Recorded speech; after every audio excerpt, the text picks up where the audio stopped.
If somebody wants to be in movies, you can buy their life and say, we'll do 2 movies of your life for that year, or 3 or 4 or 5, depending on how interesting that person is. If their life is interesting enough, they can go on forever. In '65 at the Silver Factory, the tempo took a change when Edie Sedgwick came in from Boston with her Harvard clique and to be the new girl of the year.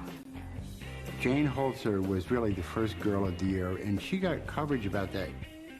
But Edie came in at like this angel out of a cloud of blue, just with the lightning strikes around. She was so poised, such a director and actress at the same time. She had this poise of complete composure, and when she walked into a room, everyone was on point.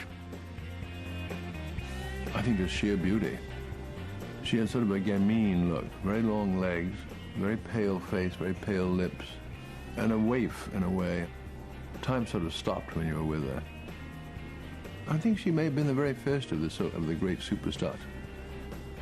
And she came to New York, and Andy Warhol took a look at her at this Lester Persky party, fell in love with her.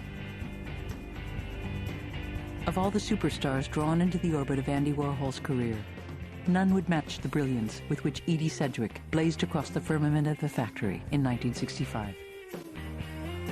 From the very start, the ravishingly beautiful, deeply troubled 22-year-old heiress held a special fascination for Warhol, with her pale good looks, aristocratic pedigree, and restless, drop-dead charm.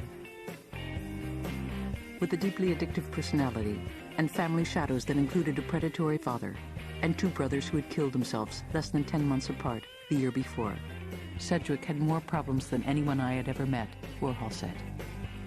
Gerard Malanga called her the personification of the poor little rich girl. She was an enchanting creature. I helped do a book on her, really to find out why, at the age of 28, she died. The girl with everything on her way, this amazing beauty, very gifted in a funny way, an artist, could have been a good actress, I think. But then she got tied up with Warhol, and of course for Warhol it was a great thing to have this creature to take around. She sort of became at his side all the time. They went to parties together. What happened when he met Edie Sedgwick was that he saw her as his ticket to Hollywood. That was very clear. And he wanted me to write scripts that more and more were Hollywood films to show off her talent so he would be bought by Hollywood and make Hollywood movies. His only dream that he was never to fulfill. Oh, wow. Great. Their first film effort together, a 1-character piece starring Edie as herself, was called Poor Little Rich Girl. Most beautiful coat in the world.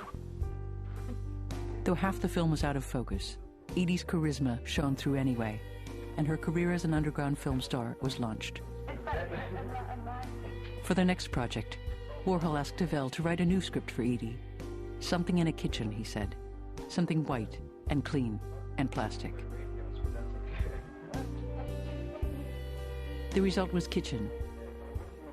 In the film, Edie and her mostly male co-stars drift around the pristine kitchen of a studio apartment, chattering all but inaudibly, thanks to the poor quality of the sound. It ends when one of her co-stars, for no apparent reason, strangles her on the kitchen table, while the rest of the party look on. In what would prove to be in many ways her best film, Beauty Number 2, Sedgwick could be seen sprawling nearly naked on a bed with a handsome young man, while from the darkness off camera, an unseen man lays siege to her with a series of increasingly personal and hostile questions. What do you mean? Say that again.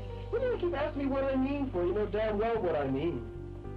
I don't know what you mean. What do you mean? Why would I say, what do you mean, if I knew what you mean? And it was electric. And the extraordinary thing about the film was that there was the third actor, this sort of voyeur figure, very much in a way like Andy, you know, the voyeur watching these 2 beautiful people on this bed, this boy and this girl. And she was very much drawn by him, but also drawn by these terrifying questions being put to her by the man in the foreground, Chuck Wine, his name was. And they were very personal questions. How does that sound, Edie? I'll wake you up tomorrow. We'll find another doctor.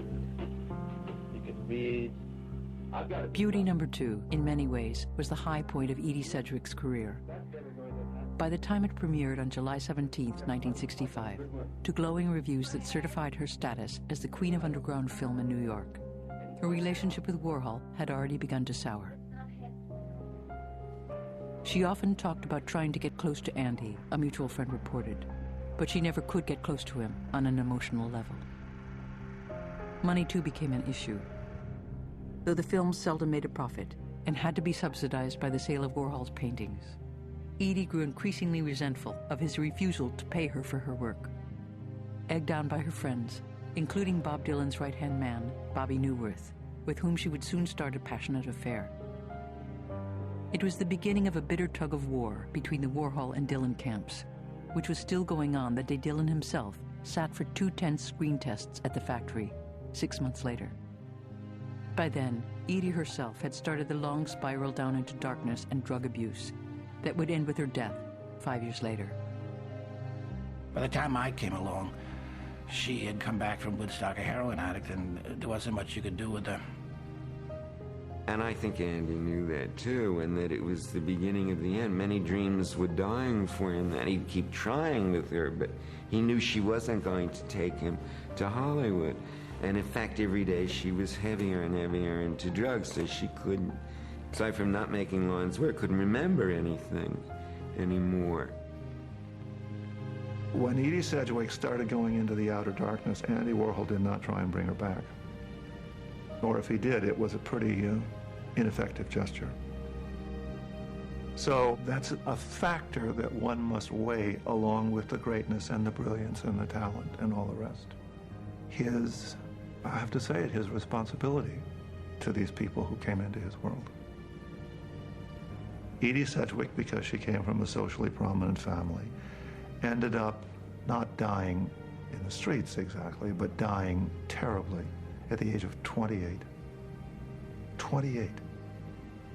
That's just the beginning of life for most people. She looked like this bedraggled, wretched has-been at the age of 28. It was horrifying. It was sickening what happened. It was sickening what happened to a large number of people who were wrapped up in that dream.